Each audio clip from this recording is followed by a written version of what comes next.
Bueno, Bueno, pues ya estamos platicando con el doctor Ignacio Román, catedrático investigador del ITESO, de cómo estamos cerrando ya el mes de julio, pero en las estadísticas, pues se puede hablar del primer semestre de este 2020. Profesor Ignacio Román, ¿cómo está? Trini, ¿qué tal? Muy buenas tardes, con el gusto de saludarte, como siempre. Pues, ¿cuál es el resultado? Porque acabamos de ver las cifras que maneja Coneval, que está manejando precisamente los resultados de pobreza y desempleo, y se empiezan a incrementar estas cifras que, ojo, pues mucho de esto es por la pandemia que estamos viviendo, pero también escuchamos al secretario de Hacienda y nos dice que ya en los últimos meses, sobre todo julio, comenzamos a ver recuperación en las fuentes de empleo, comenzamos a ver recuperación en exportaciones e importaciones, y que esto es un buen camino a que no todo está mal, sino que hay señales de recuperación, pocas, lentas, pero que ahí vamos. ¿De qué se trata este primer semestre del año 2020?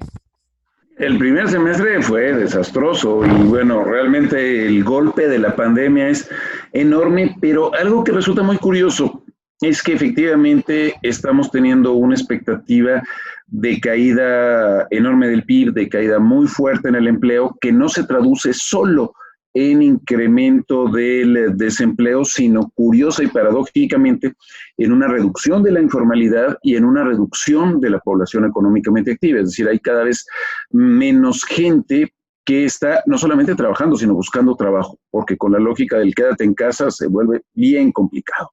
De la gente que está trabajando, también hay mucha que no está pudiendo trabajar de tiempo completo o aún trabajando de tiempo completo, no tiene suficientes clientes, proveedores o no está en las condiciones de pago normales, entonces tenemos una reducción enorme también en el nivel de ingresos y todo esto lo que nos está llevando sí es efectivamente a un apuntalamiento de la pobreza, que es lo que muestran sobre todo las estadísticas tanto de la Comisión Económica para América Latina como del Consejo Nacional para la Evaluación de la Política del Desarrollo Social aquí en México.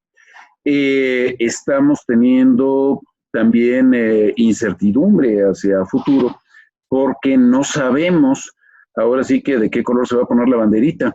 Y si junto con el color de la banderita entramos al botón de pánico, concretamente en el caso de Jalisco, pues a muchísima gente que ya está en una situación límite, pues puede caer en una situación de desesperación completa ante la imposibilidad de estar trabajando, insisto, no solamente por desempleo, sino por hasta imposibilidad legal de estar trabajando en el momento. Pero la otra cuestión es, si no se le impide, se siguen votando los casos del coronavirus y en realidad la curva aquella que habíamos imaginado hace unos meses de que sería como una curva de campana, de que sube y luego baja, en realidad es una curva como de diseño de montaña rusa, pues, con subidas, bajadas, y termina siendo algo que nos marea a todos.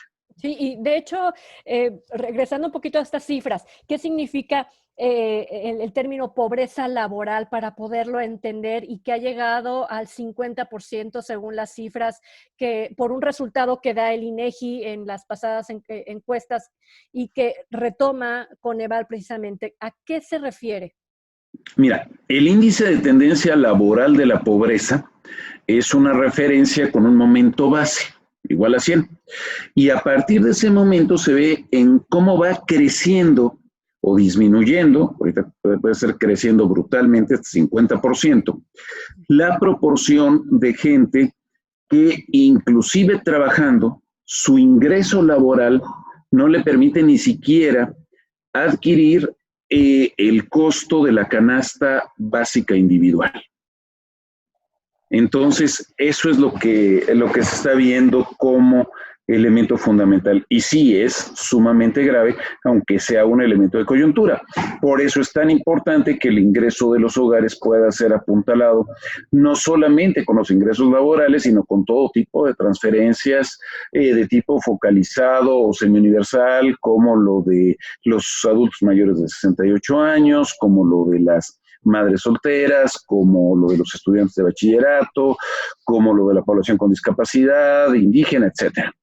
De hecho, lo que le han presionado mucho al gobierno federal y también a los estatales, ¿no? Son el apoyo económico a pequeños y medianos empresarios. Habla Arturo Herrera, secretario de Hacienda, que empieza a haber recuperación también en esa base.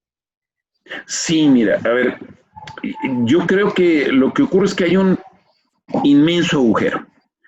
Hay un grupo de población importantísimo que es la que se encuentra en la situación más precaria a nivel de microempresa, a nivel de hogares, que son las que están recibiendo transferencias del gobierno federal. Aquel millón de créditos de que 500,000 para el informales, otros 500,000 para microempresarios, por 25,000 pesos cada uno de esos créditos. Bueno, me parece que es correcto, pero no es que eso le ayude mucho a pequeñas y medianas, sino fundamentalmente a micro, que son la inmensa mayoría. ¿Eso está bien o está mal? No, pues está bien, o sea, porque lo que importa es que puedan sobrevivir los hogares que dependen de esos pequeños ingresos. Por otro lado, hubo dos programas muy grandes. El del Banco de México por 750,000 millones de pesos, más otros 50,000 por reducción de la cantidad de dinero, de la reserva que deberían de tener los bancos privados en el propio Banco Central, que significó, digamos, una especie de línea de crédito por 800,000 millones para los bancos, para que los bancos a su vez canalizaran créditos que son fundamentalmente a pagadores altamente confiables. En otras palabras, ahí sí pueden ser hogares y empresas, pero hogares y empresas con niveles de ingreso relativamente aceptables, cuando menos, para poder ser, digamos, susceptibles de crédito. Entonces, no estamos hablando de informalidad, estamos hablando realmente de, digamos, capas medias para arriba. Y por otro lado, el Consejo Mexicano de Negocios con el Banco Interamericano de Desarrollo establecieron una línea de crédito por 12,000 millones de dólares, 300,000 millones, 250,000 millones de pesos, pero para las cadenas de suministro de las grandes empresas de México. En otras palabras, ellos también la libran. En otras palabras, empresas pequeñas, medianas, que puedan estar articuladas con las más grandotas, palomita, también tienen recursos. Empresas grandes y gigantes que puedan acudir a los bancos, tienen recursos. Pero los demás de pequeños y medianos no, entonces ese es el agujero que falta. Y aparte, la gente ha dejado de comprar, obviamente. O sea, no hay ni siquiera la forma de pensar en un futuro cercano de que las propias personas comiencen a destinar estos recursos en estas compras, más allá de lo que necesitas de manera indispensable, que es pagar donde vives, tus servicios, pagar tus alimentos y se acabó. Entonces, no hay dinero. Para la mayoría de la gente es cierto lo que dices. Sin embargo, hay algo curioso. Están incrementándose fuertemente los depósitos en los bancos comerciales. ¿Cómo? En otras palabras, los que ganan, ganan, porque justamente pueden aprovechar para comprar mucho más barato cosas que en otro momento no les alcanzaría por la gente que tiene necesidad de rematar. ¿Tiene que ver ahí tasas de interés, etcétera? Ahorita las tasas de interés están bajando, entonces no sería tanto por eso, es el decir, a ver, yo voy a empezar a cazar casas baratas de gente que esté quebrada y que la pueda comprar barata, o coches, o comercios, o tierras, o lo que sea. Entonces ahí tenemos también un elemento, digamos, del efecto de concentración del ingreso que implica un periodo de crisis. Curiosamente, la tendencia de precios de los automóviles, a pesar del derrumbe de las ventas, es de en automóviles nuevos a subir de precio, y seguramente es... ¿Por qué? Porque la gente que tiene más dinero va a tener más dinero. Es decir, ahí podemos tener un efecto también de concentración en cierto tipo de bienes. Se dan las dos cosas. Yo creo que aquí es el punto, porque la administración actual ha pugnado por evitar esa diferencia entre los más ricos y los más pobres, ¿no? Empezar a balancear. ¿No está dando ese resultado? Bueno, lo que pasa es que esa lógica de balanceo le está haciendo de puntitas, así, de una manera muy quirúrgica, digamos. pero para poder establecer un cambio significativo al respecto sería necesaria una reforma fiscal y no se está planteando el gobierno una reforma fiscal, cuando menos ahora. Lo que sí se ha planteado, que eso ya es muy bueno, es otro elemento de balance del primer semestre, es la reforma de pensiones, que implica volver a generarle a los jóvenes, fundamentalmente, la posibilidad real de jubilarse, bajando el número de semanas de 1.250 a 750. Pero entraría hasta el 2023. Sí, de acuerdo, por eso es sobre todo para los jóvenes. Es decir, es a la gente que se vaya incorporando propiamente en materia laboral y que estén cotizando, digamos, y puedan entonces ir generando condiciones aceptables. Y también ahí viene otra duda, ¿qué es lo que ocurre con los que están en la generación de las 1.250 semanas, con la famosa Ley 97?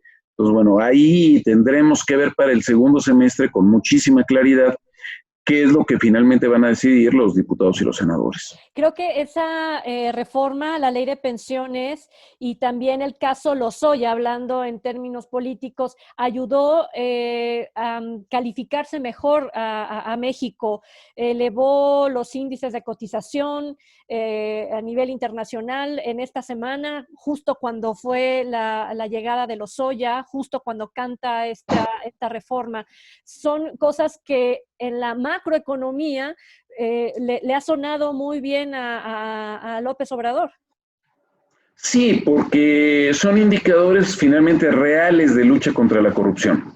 Ahora, hay que ver si efectivamente no queda en una lógica de chivos expiatorios, como hemos tenido en otras administraciones, sino que efectivamente esto pueda propagarse a todos, digamos, los que estuvieron coludidos con Lozoya. En otras palabras, la gran bronca no es Lozoya, es todo el dinero salido del manejo del sector energético de México y aún antes. Es decir, porque estamos hablando desde el momento en que dirigió o estuvo fuertemente metido en la campaña presidencial de un señor que se llamaba Enrique Peña Nieto, ¿no? Entonces, el que pueda realmente generarse una mayor ampliación de información con respecto a todos los amigos del Club de Toby, creo que sería muy interesante, porque además este Club de Toby es multipartidista, porque viene desde antes del 2012. Entonces, pues sí, hay mucha gente que está, digamos, nerviosa por lo que vaya a cantar este señor Lozoya. Y si realmente logra cantar bien entonado, pues bueno, la verdad es que pues sí, podría merecer cierto perdón, al menos a nivel parcial, con tal de que esto genere la posibilidad de resarcir recursos para el conjunto del país, pero todo eso está por verse. De hecho, la salida de Jiménez Espriu de la Secretaría de Comunicaciones y Transportes, algunos opinaron que era porque también tenía a lo mejor alguna cuenta pendiente, cosa que no se ha demostrado ni comprobado, pero ha habido movimientos. Por ejemplo, una diputada priista, su suplente se va a Morena, Morena la recibe. O sea, ha habido una gran cantidad ahí de movimientos que pudieran relacionarse con el caso Lozoya o casos de corrupción, a lo mejor no justamente el de la compra de esta planta de agronitrogenados para hacer fertilizantes, no precisamente esa, a lo mejor muchos casos más, porque muchos hablan de que esto es la punta del iceberg.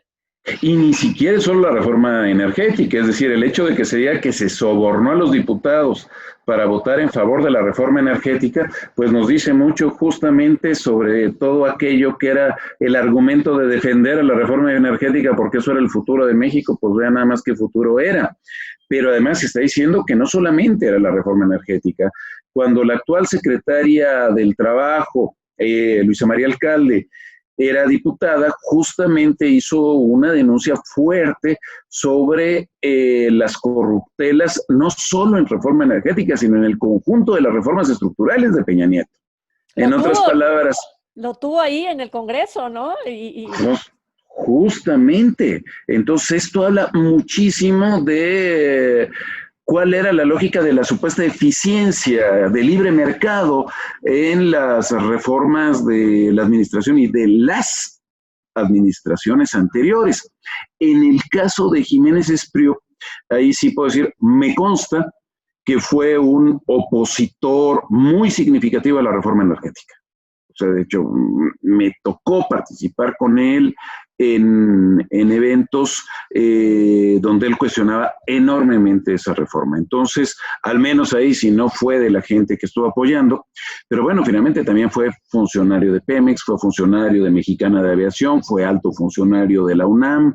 Entonces, pues sí, tiene una historia enorme. Entonces, ya saberle todo, pues resulta realmente difícil, pero bueno, no veo yo ahí elementos claros que puedan implicar una lógica de acusación, Pero ¿no? sí podría venir una desbandada de personajes públicos en este momento o que estén en la administración pública de algún municipio, de algún estado a nivel federal, debido a, como bien lo mencionan, ¿no? No solamente es la reforma energética, son todas estas estructurales a las que se les llamó y que pudieron haber participado, o si en las otras reformas también se dieron dádivas para que fueran aprobadas.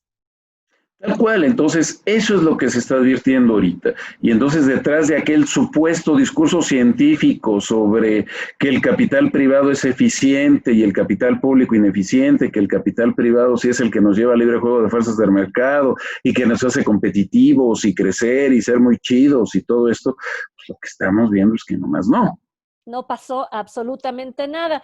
Pero cuando hablamos, por ejemplo, del capital privado, pues sí vemos que en este momento, y para tocar otro tema que es sin duda coyuntural en este primer semestre, es la fuga de divisas. ¿Cómo andamos ahí? ¿Y qué tanto con todos este run de corrupción pudiera, y que vamos a entrar a un proceso electoral ya el próximo mes de Claro. octubre, o ya está a la vuelta de la esquina? ¿Qué tanto asusta todo esto a los grandes inversionistas? A ver, mira, sí hay fuga de divisas, es evidente y, y se ha visto de manera significativa desde hace 3 o 4 años, desde con Peña Nieto empezó fuertemente, pero se ha acelerado mucho más ahora con esto de la falta de certidumbre hacia el público inversionista. Y pues evidentemente hay falta de certidumbre porque se le está diciendo, oigan, paguen sus impuestos, oigan, hay que revisar cómo hicieron las cosas, hay que ver la bronca de las factureras, hay que decir a quién se les condonó y a quién se les perdonaron impuestos, etcétera, ¿no? Entonces sí hay fuga de divisas, pero al mismo tiempo también ha habido entrada de divisas, que es lo que explica el por qué las reservas internacionales de cualquier manera han seguido subiendo. En otras palabras, ha habido una estrategia financiera que ha permitido compensar esa fuga de divisas hasta ahora. Ahora, evidentemente que en una situación de pánico, pues viene lo que se denomina corrida financiera. Y una corrida financiera es sálvese quien pueda. Y esto sí sería, digamos, lo que ocurrió en Argentina en el 2002, lo que ocurrió en México en 1995, lo que ocurrió en 1987, en alguna medida en el 2008. Entonces es lo que están tratando de evitar. Por eso la lógica del gobierno federal es muy tímida en el sentido fiscal propiamente. Ahora, la cuestión es ¿cómo se está tratando de evitar que crezca más la fuga de divisas? Básicamente manteniendo un premio muy importante para que la gente tenga el dinero en México, la gente con mucho dinero. ¿Y cuál es ese premio? Todavía una alta tasa de interés, muy superior en términos reales a la de los Estados Unidos, lo cual tiene como ventaja efectivamente que se retienen capitales, pero tiene como enorme desventaja, pues que finalmente es un costo también para el conjunto de la población. Si aumenta la tasa de interés o si es alta la tasa de interés activa, la que pagan los bancos o las instituciones financieras a los acreedores, pues también tiene que ser alta la tasa de interés pasiva, es decir, la que le cobra el banco a los deudores. Y en México esas tasas son enormes. El margen de intermediación es brutal y es fácil que haya bancos como pues, por ejemplo ahorita el Banco FEMSA que está entrando en quiebra, que puede manejar tasas de interés o costo anual total más bien de niveles del 60, 70, 80%, lo cual es inconcebible, ¿no? Que por cierto, ahí viene otra parte bien delicada que es justo ahora en agosto. se vencen esos plazos que los bancos, las instituciones financieras le dieron a los deudores de tarjetas de créditos hipotecarios, de créditos personales, etcétera, para empezar a pagar de manera normal, más aquellos plazos, más aquellos pagos que se te parcializaron o aquellos que se interrumpieron, ¿no? Y esto, la gente no ha recuperado su empleo, No, pues no ha sí. recuperado su ingreso. Entonces, mucha gente, ¿qué va a pasar ahí? Digo, porque se empiezan a incrementar a través de los intereses tus cuentas. ¿Qué va a pasar a fin de año? El Tratado de Libre Comercio es una ventana que nos va a dar oportunidad de más actividad económica. La elección en Estados Unidos pudiera ser buena o mala, o definitivamente es un proceso que no va a impactar en México. ¿Cómo podemos ver o pensar en el segundo semestre y sobre todo terminar este 2020? Con todo no, la elección en Estados Unidos será clave. Es decir, el hecho de que paradójicamente López Obrador esté tan agarrado de la manita con Trump, pues bueno, lo que está diciendo es exactamente que es fundamental para Trump tener el voto latino y particularmente mexicano. Y para López Obrador tener el apoyo del gobierno norteamericano frente a su conflicto con empresarios mexicanos. Entonces ahí para ambos a ver, yo diría, tal cual, para los jaliscienses es más importante la elección presidencial en Estados Unidos que la elección para el gobernador de Jalisco. O sea, si hubiera elecciones en este momento para elegir gobernador... Si hubiera habido elecciones en el 21, sé que no las hay, pues, o sea, más pon los ojos en la elección de Estados Unidos que en el propio gobierno local. Y que en el gobierno local. Ajá. Es decir, esa es la importancia que tiene la elección de Estados Unidos. ¿Qué pasa si gana Biden? Yo creo que lo que hará el gobierno mexicano es una operación cicatriz, porque ahorita evidentemente está enojado Biden, está enojado el grupo Clinton, con la cercanía de México con Trump, pero pues es que no le queda otra a López Obrador. En términos económicos, si se quiere evitar una situación donde no tenga aliados frente a sus conflictos internos, no puede. Entonces, por eso requiere forzosamente de esta alianza, que es otro de los elementos del primer semestre, este primer viaje de López Obrador al extranjero, a los Estados Unidos. Pero sí, ese será un factor fundamental. Otro factor fundamental para el segundo semestre es si se descubre o no la vacuna contra el coronavirus. Eso es clave. Y ver la lógica del costo, el que ya se haya avisado que si 3,50 € o que el gobierno chino haya dicho va a ser patrimonio de la humanidad, bueno, son excelentes noticias. Por lo pronto. Pero que los resultados de esas 30,000 vacunas que se están aplicando ya desde esta semana, que la mitad es un placebo y la otra mitad es precisamente la vacuna en fase experimental, se van a dar los resultados justo en octubre, previo a las elecciones. Y esto pudiera ayudar, si los resultados son positivos, pues podría ganar nuevamente Trump, ¿no? Es un volado, sigue siendo un volado, porque además hay muchísima población demócrata en los Estados Unidos, o cercana a los demócratas, concretamente cercana a todo lo que fue la ola, digamos, un poquito más de izquierda dentro del Partido Demócrata durante los últimos 8 años, que también se siente decepcionada por la candidatura de Biden. Es decir, Biden representa una postura sumamente conservadora al interior del Partido Demócrata y, pues bueno, esto pues también genera cierto ruido. Pero, digamos, para el caso de México seguramente se buscará una inmediata operación cicatriz con el nuevo gobierno de los Estados Unidos si es que gana Biden, o bueno, finalmente ganará su apuesta el gobierno mexicano si gana Trump, y ese es, digamos, el esquema que se advierte. Otro elemento del primer semestre es la consolidación del TEMEC y la puesta en operación justamente a partir del 1 de julio, Entonces, pues bueno, eso cuando menos da alguna certidumbre sobre el manejo que se vaya a dar durante los próximos meses en la economía. Así es, que nos podría presentar un panorama diferente. Si se oprime el botón de emergencia, que yo también le digo botón de pánico porque nos da pánico nada más de pensar en que lo puedan accionar, y los empresarios en Jalisco obviamente están totalmente en contra, ¿qué podría pasar al Estado, que es uno de los principales obviamente en producción económica del país?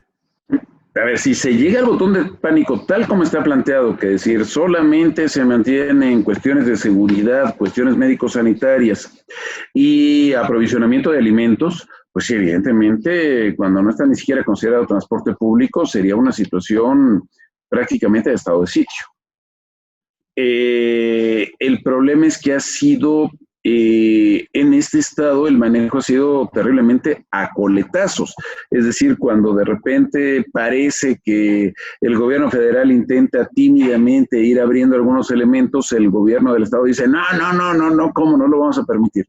Después, cuando el gobierno federal dice, bueno, vamos a ser más aplacados, entonces dice, ¿cómo es posible que nos cierren tanto y nos pongan en bandera roja cuando deberíamos estar en naranja? Porque entonces habría que abrir más. Bueno, se abre y otra vez a naranja. No, pues no se está creciendo mucho, ya no sé qué ver. Bueno, entonces, a ver, ¿quién te entiende? Es decir, y esto genera una enorme confusión. Y si la falta de certidumbre, sobre todo para los pequeños negocios, de decir, se van a mantener abiertos o van a tener que cerrar, o qué pasará con las escuelas o con las guarderías o con etcétera, comercios, evidentemente, el estar viviendo con la incertidumbre es terrible, ¿no? Y lo peor es el hartazgo, porque claro, cuando te hartas, mandas todo por un tubo y comienza una rebelión. Y me refiero a no voy a acatar tales medidas que te pueden poner en riesgo, y eso hay que asumirlo. La pandemia o no está tomarlo ahí, en serio. el coronavirus está ahí. ¿A nosotros qué nos queda? Bueno, pues buscar chamba, ahorrar lo poquito que llega, pagar las deudas, pero sobrevivir, dependiendo de la situación, porque México es tan diverso que no podemos hablar de una sola situación, pero la gente que tiene oportunidad de vernos y escucharnos a través de la red, que todavía tiene este servicio de internet, que se puede conectar, que podemos estar dialogando, de verdad que hay que estar bien, bien informados y no tomar ahorita decisiones solamente con el estómago, sino hay que poner estómago, corazón y cerebro. Claro. Sí, y bueno, pues sí, no hay de otra. Ahora, ya hay una plena claridad sobre cuándo termina este proceso, ¿no? Es decir, ya se sabe, está científicamente demostrado que la pandemia y toda la contingencia y todo esto terminará justamente el día que el Atlas salga campeón. Entonces ya que eso nos da cuando menos una claridad sobre el periodo. O cuando el presidente se ponga cubrebocas. O cuando el presidente compra cubrebocas, ahí está. Qué bueno, no hay que ser tan drástico porque ya lo hizo, fue a Estados Unidos y ya lo hizo. A lo mejor cuando lo haga aquí en México, quizás. Pero yo prefiero pensar en que estas vacunas lleguen pronto, que la gente confíe en que de verdad ya estamos en el ojo de aquellos que tienen acceso a las redes, ya saben lo que hacemos, a dónde vamos. Es increíble cómo a través de Google saben qué te gusta, qué no te gusta, dónde vas, cuándo vas. Entonces, esto que del chip te lo van a poner en la vacuna y que no sé qué, de verdad, ya saben qué hacemos, ¿no? Todos los días. Pues sí, finalmente ya no necesitan mucho más, ya tenemos nuestro Big Brother en las pantallas. Ignacio Román, muchísimas gracias por pintarnos este panorama y estaremos, por supuesto, haciendo un análisis para ver cómo arranca agosto, que es un mes donde vuelven las clases y que seguramente todas las universidades, las escuelas lo harán de manera virtual, al menos para comenzar. En eso estaremos. Muy bien, pues muchísimas gracias y a ustedes que nos escucharon, muchísimas gracias por seguirnos. Muy buena tarde. Sí, un fuerte abrazo. Muchísimas gracias. Nos vemos.